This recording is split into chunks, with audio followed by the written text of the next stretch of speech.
والسلام علی سید الانبیاء والمرسلین اما بعد فاعوذ باللہ من الشیطان الرجیم بسم اللہ الرحمن الرحیم۔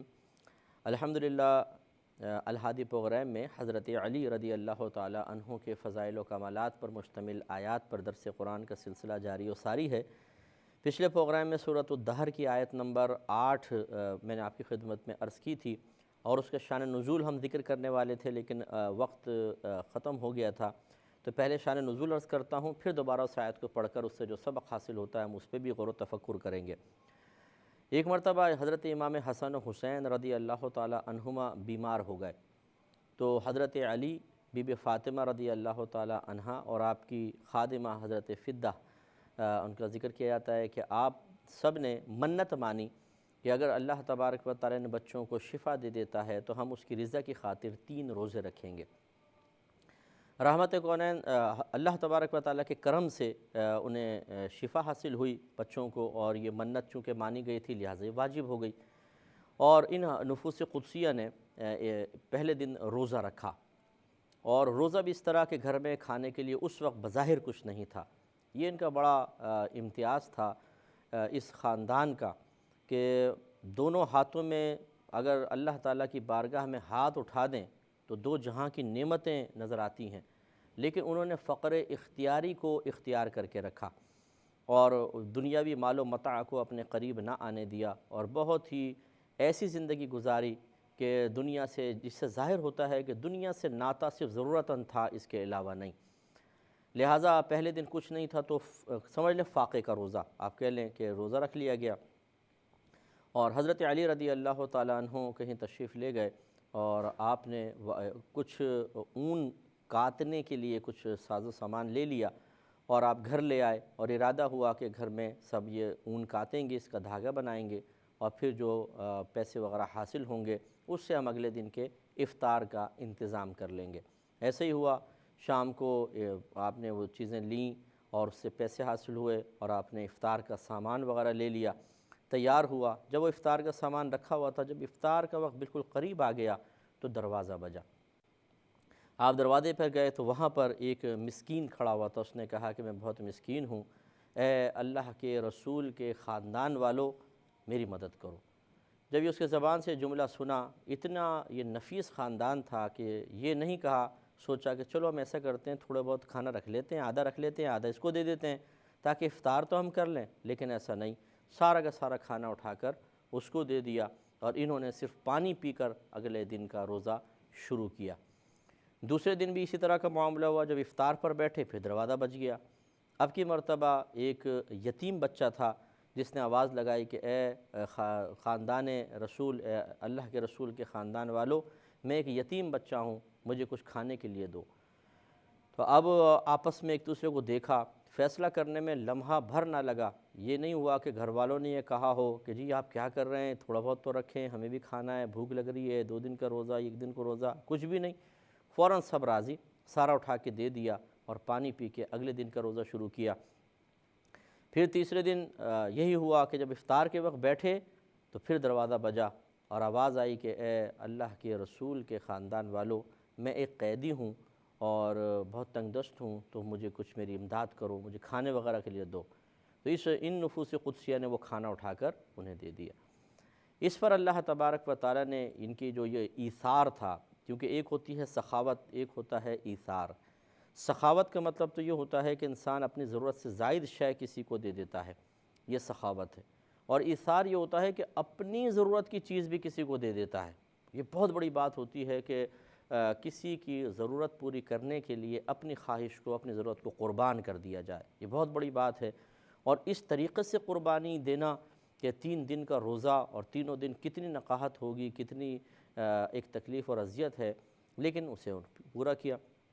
اور پھر یہ نہیں ہے کہ اگر دیا تو بعد میں معاذ اللہ ثم معاذ اللہ، جیسے ہم لوگوں کی عادت ہوتی ہے، اگر کوئی ایسا تیر مار بھی لیں تو بڑ شروع کر دیتے ہیں کہ یار یہ کیا مصیبت ہے، اس وقت دیکھو ہمیں خود ضرورت تھی، آگے منع کریں یار یہ بھی اچھا نہیں لگتا، دے دیا۔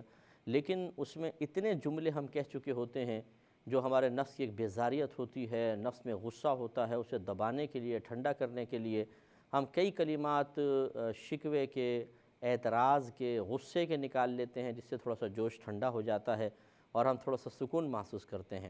لیکن ہو سکتا ہے کہ ہماری زبان سے نکلنے والے یہ جملے ہمارے اس عمل کا ثواب ضائع کر دیں۔ یہاں معاملہ یہ تھا کہ مجال ہے جو زبان سے کوئی شکوہ نکل جائے، کوئی شکایت نکل جائے، کوئی اعتراض نکل جائے، کوئی بیزاریت کا جملہ نکل جائے، کوئی طنز کر دیا گیا ہو، جا کے ڈانٹ دیا ہو، نہیں، اس کی گواہی خود اللہ تبارک و تعالیٰ نے یہاں پر دی ہے۔ چنانچہ دیکھیں اللہ تعالیٰ فرماتا ہے کہ وَيُطْعِمُونَ الطَّعَامَ عَلَى حُبِّهِ، اور وہ اللہ تبارک و تعالیٰ کی محبت کی بنا پر کھانا کھلاتے ہیں، مسکینا و یتیما و اسیرا، مسکین کو، یتیم کو اور قیدی کو۔ انما نطعمکم لوجہ اللہ، اور پھر ساتھ ساتھ یہ کہتے بھی ہیں کہ بھائی ہم تو تمہیں کھانا کھلا رہے ہیں صرف اللہ تبارک و تعالیٰ کی رضا کے لیے، لا نرید منکم جزاء ولا شکورا، اور ہم اس کا کوئی بدلہ یا تمہاری طرف سے شکر گزاری وغیرہ نہیں چاہتے ہیں۔ یہ بڑا کمال ہوتا ہے کہ انسان کوئی احسان کرے اور اس کا کوئی بدلہ نہ چاہے، حتیٰ کہ یہ تک بھی نہ چاہے کہ کوئی مجھے دعا دے۔ ہم بعض اوقات ایسا کرتے ہیں، ناجائز نہیں کہہ رہا ہوں، ہے یہ جائز، لیکن بہرحال اکابرین کا طریقہ اس سے بھی اعلیٰ تھا۔ ہم کرتے یہ ہیں، کسی کو دیتے ہیں، کہتے ہیں جی بابا جی دعا کرنا، بھائی جان دعا کیجیے گا ہمارے لیے، دے کر دعا کرواتے ہیں۔ تو گویا کہ اس جو ہم نے صدقہ کیا ہے اس کا ایک بظاہر جو بدلے کی شکل ہے وہ دعا کی شکل میں نظر آ جاتی ہے۔ اور کبھی ہمارے کان متمنی ہوتے ہیں کہ کم از کم یہ تھینکس تو کہے، جزاک اللہ تو کہے، شکریہ تو کہے۔ اگر کسی کے ساتھ احسان کرے اور ان میں سے کچھ بھی نہ بولے تو اس کے جانے کے بعد کہتے ہیں یار دیکھا کیسا بے مروت آدمی ہے، دو جملے شکریہ کے بھی نہیں کہے۔ یہ ان لوگوں کی حرکت ہے، اسی سے تو غصہ آتا ہے ہمیں، اس لیے تو ہم کسی کے ساتھ کوئی اچھا سلوک نہیں کرتے۔ ارے بھائی آپ نے اللہ کے لیے کیا ہے، یہ دو جملے شکر کے سننے کے لیے کیا ہے، شکر گزاری کے، احسان مندی کے جملے سننے کے لیے نیک عمل کیا ہے۔ ایسا نہ ہو کہ خدا نہ خواستہ اللہ کے لیے نہ کیا، ان دو جملوں کے لیے کیا ہو تو نیک عمل تو ان جو دو جملوں میں کیش ہو جائے گا۔ پھر اللہ تعالیٰ کی بارگاہ میں کس چیز کی تمنا کریں گے اور کیا توقع رکھیں گے؟ اس لیے سوچنا چاہیے، سمجھنا چاہیے۔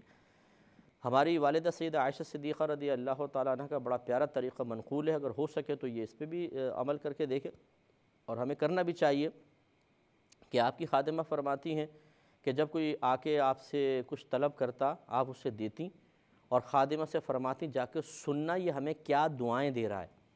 وہ جاتی تھی اور سن کے پھر آ کے بتاتی جی آپ کو یہ دعائیں دے رہا تھا۔ تو سیدہ عائشہ صدیقہ رضی اللہ تعالیٰ عنہ اسی وقت ہاتھ اٹھا کے اللہ کی بارگاہ میں وہی دعائیں اس شخص کے حق میں کر دیا کرتی تھیں، اور فرمایا کرتی تھیں کہ ہم نہیں چاہتے کہ ہمارے صدقے کا بدلہ اس کی دعائیں بن جائیں، لہٰذا ہم نے ان کی دعاؤں کا بدلہ دعاؤں سے دے دیا، اور اب صدقہ خالصتاً اللہ تعالیٰ کی رضا کے لیے ان تک پہنچا۔ یہ اتنی زبردست پاکیزہ سوچ، اگرچہ یہ کرنا کوئی فرض یا واجب نہیں تھا، نہ آپ پر تھا نہ ہم پر تھا۔ اگر ہم کسی کو دیتے ہیں اور ہماری تمنا بالفرض دعا کی بھی ہوتی ہے تو یہ بہتر نہیں ہے، لیکن کوئی برا بھی نہیں ہے، ناجائز نہیں ہے۔ اور اگر ہم دعا وغیرہ کسی تمنا کے بغیر دیتے ہیں اور کوئی ہمیں دعائیں دے دیتا ہے تو پھر تو کوئی مسئلہ ہی نہیں ہے، ٹھیک ہے، ایک اضافی چیز انعام ہے، سمجھ لیں ہماری بغیر خواہش کے حاصل ہو گیا۔ لیکن کمال کا درجہ یہ ہے کہ انسان جب آپ کسی کو کچھ دیں تو دعا تک کا آپ تمنا نہ کریں، دو جملے شکریہ کے بھی اس کی زبان سے نکلیں یا آپ بس سوچیں کہ نہ کرے تو اچھا ہے۔ اور اس کی علامت بھی پھر یہ ہوگا، نہ کرے تو دل میں ملال نہیں آنا چاہیے، میل پیدا نہیں ہونا چاہیے، ناگواری محسوس نہیں ہونی چاہیے۔ اور اگر بالفرض وہ دعائیں دیتا ہے آپ بھی جواب میں دعائیں دے دیں تاکہ آپ کا صدقہ خالصتاً اللہ تعالیٰ کی بارگاہ میں پہنچے۔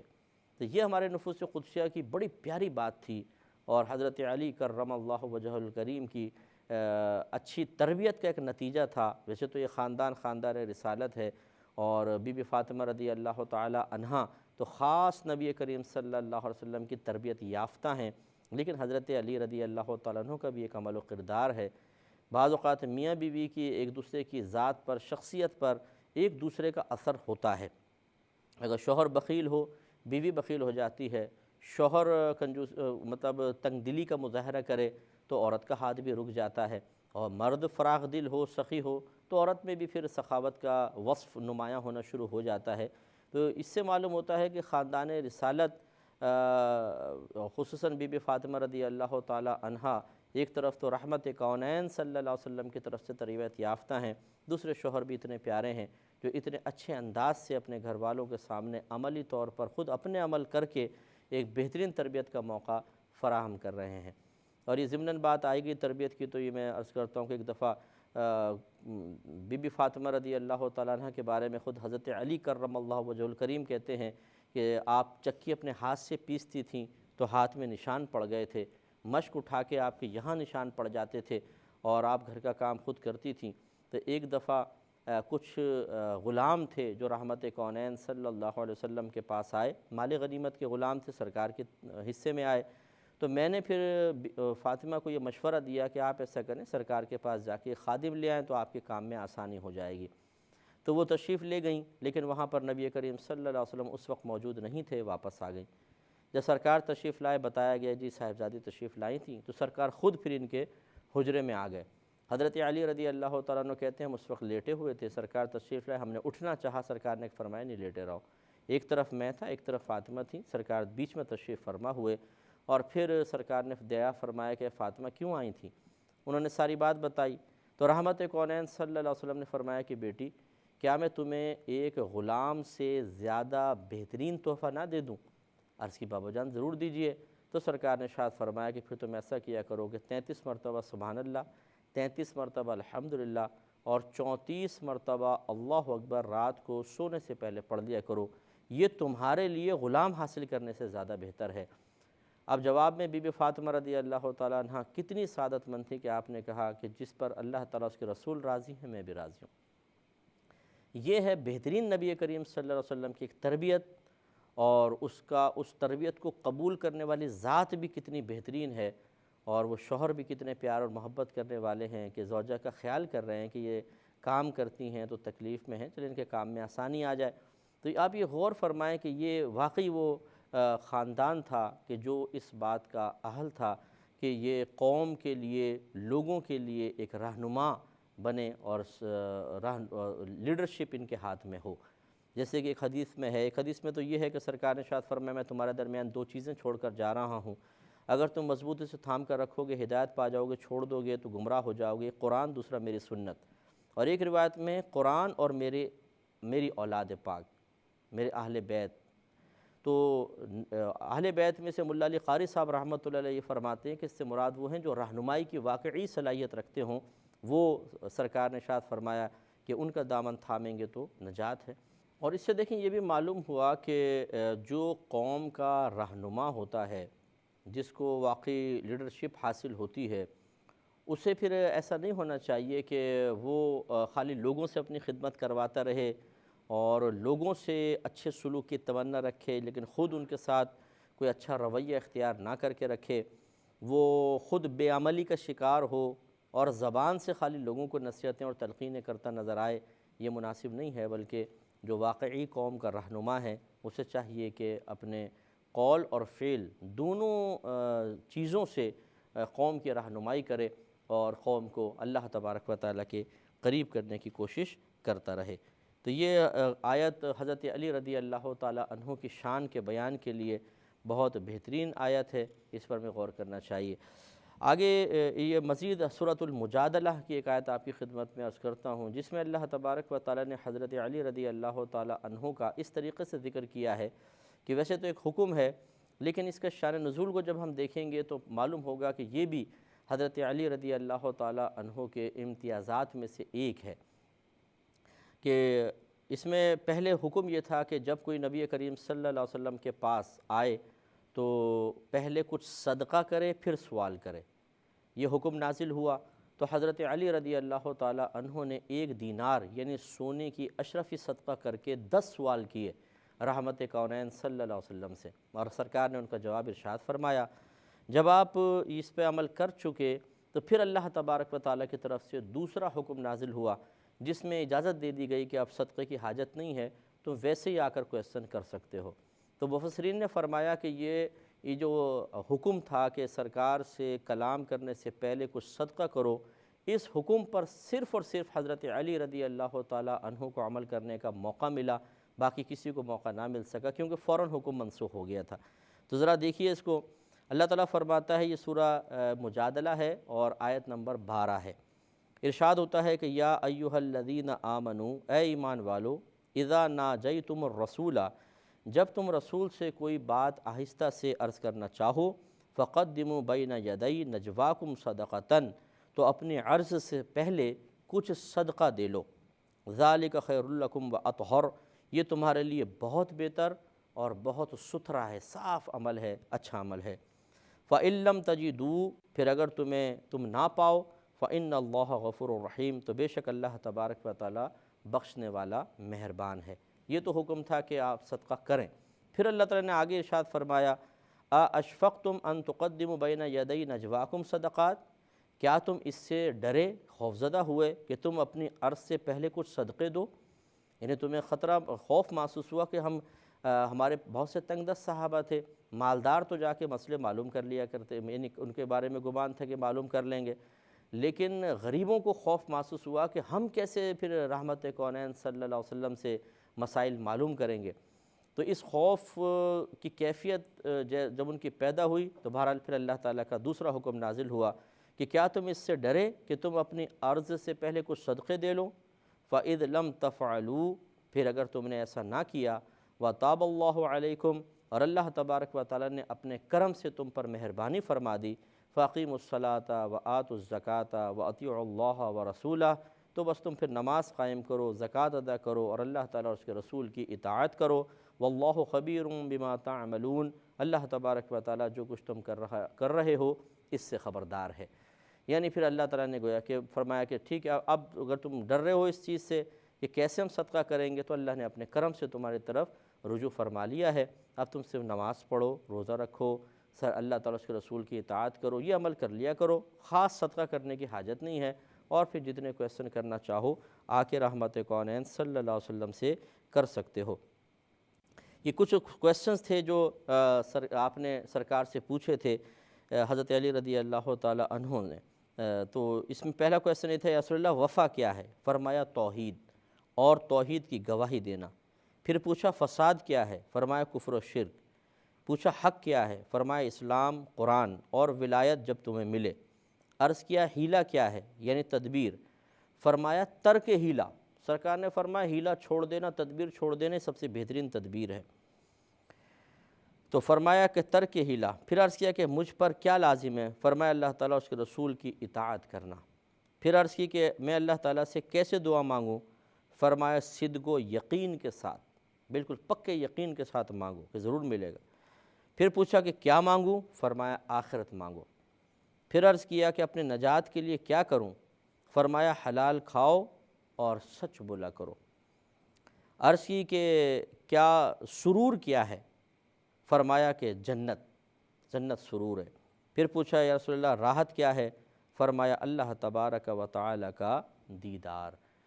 تو مفسرین فرماتے ہیں کہ جب حضرت علی رضی اللہ تعالی عنہ ان سوالات کے کرنے سے فارغ ہوئے، حکم منسوخیت نازل ہو گیا کہ بس اب ختم، اب آپ بغیر اس کے بھی صدقہ وغیرہ کیے آپ کویسچنز کر سکتے ہیں۔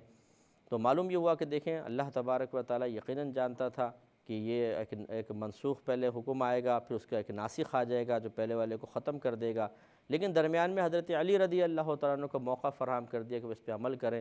اس سے اللہ تبارک و تعالیٰ کی آپ سے محبت بھی ظاہر ہوئی کہ ایک حکم پر عمل کرنے کی سعادت آپ کو بخشی گئی۔ تو حضرت علی کا مقام واقعی بہت بلند و بالا ہے، اللہ تعالیٰ میں سمجھنے کی توفیق عطا فرمائے، آمین۔ وآخر دعوانا ان الحمد